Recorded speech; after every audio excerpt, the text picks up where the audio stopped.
देखें, डॉक्टर अगर मरीज के मर्ज के मुताबिक नहीं उसे ट्रीट करता तो क्या वो करप्शन नहीं कर रहा? वो सिर्फ इस ब्रांड के साथ, इस कंपनी के साथ उसका मुआहदा कि उसने ये मेडिसिन लिखनी है तो वो वही लिखता है जिसमें उसको प्रॉफिट आना, तो क्या ये करप्शन नहीं है?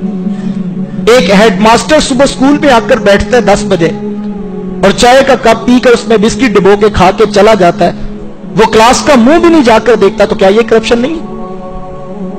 मुझे अच्छी तरह याद है कि हम यूनिवर्सिटी में पढ़ते थे तो 6 माह का वो सेमेस्टर होता है, तो पहले मिड टर्म के पेपर होते हैं, फिर फाइनल टर्म के पेपर होते हैं। तो एक पीएचडी स्कॉलर, डॉक्टरेट की डिग्री रखने वाला शख्स, वो जिस दिन हमारी क्लास का फर्स्ट डे था सेमेस्टर का, उस दिन क्लास में आए, बच्चों का तारुफ और इंट्रोडक्शन लेने के बाद वो वापस चले गए। फिर ठीक 2 माह बाद उनकी जियारत हमें हुई और उन्होंने आकर जो है वो सिलेबस की आउटलाइन बताई कि ये आपका मिड टर्म का सिलेबस है, आप तैयारी कर लीजिएगा, अगले वीक में आपके पेपर है। फिर हजरत 2-2.5 माह बाद नजर आए और उन्होंने कहा ये आपका फाइनल टर्म का पेपर है, आप इसकी तैयारी कर लीजिए। मुझे बताएं, क्या ये करप्शन नहीं है?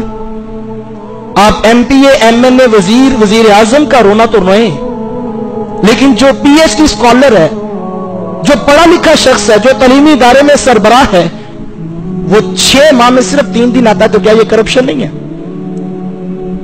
माजरत के साथ हुजूर वाला, एक रेडी लगाने वाला अगर 1 किलो के पैसे लेकर चीज 1 किलो नहीं देता तो क्या ये करप्शन नहीं है?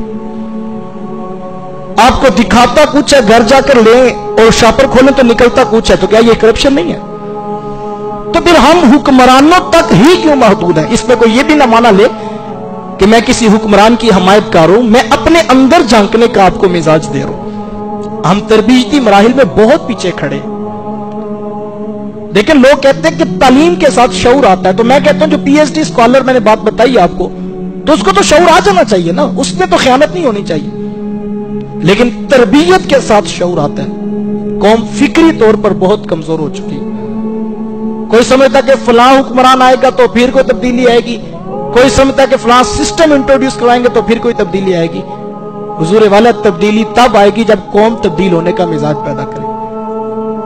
फिर सिस्टम दूसरे नंबर पर बात है, पहली कौम की तरबियत का सवाल। देखिए, अल्लाह के रसूल सल्लल्लाहु अलैहि वसल्लम ने यही तो काम किया था। हुजूर अलैहिस्सलाम ने 40 साल बाद ऐलान नबूवत क्यों किया?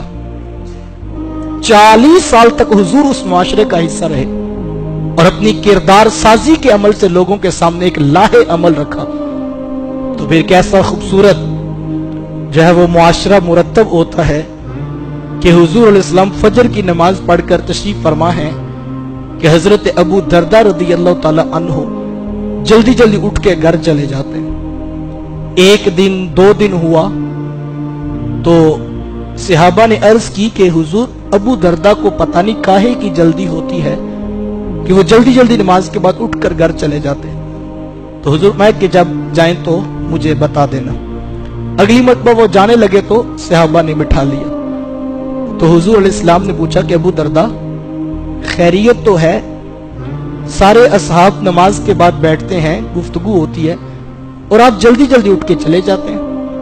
हजरत अबू दरदा रदी अल्लाह ताला अन्हु अर्ज करते हैं कि हुजूर यकीनन आपकी सोहबत छोड़ के जाना आसान काम तो नहीं है ना, लेकिन हुजूर मैं इसलिए उठ के चला जाता हूं कि मेरे हमसाये में एक खजूर का दरख्त लगा है और उसका झुकाव मेरे वेड़े की तरफ है।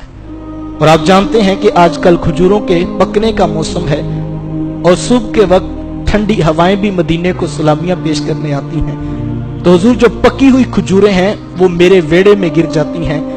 मैं जल्दी जल्दी नमाज पढ़ के घर इसलिए चला जाता हूं कि कहीं मेरा कोई बच्चा उठ के वो खजूर मुंह में ना डाल दे।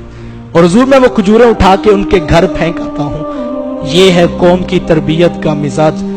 फिर कोई कैमरा हर घर में नहीं लगाना पड़ता कि जो ड्यूटी दी थी वो निभा रहा है, सिस्टम के नहीं निभा रहा।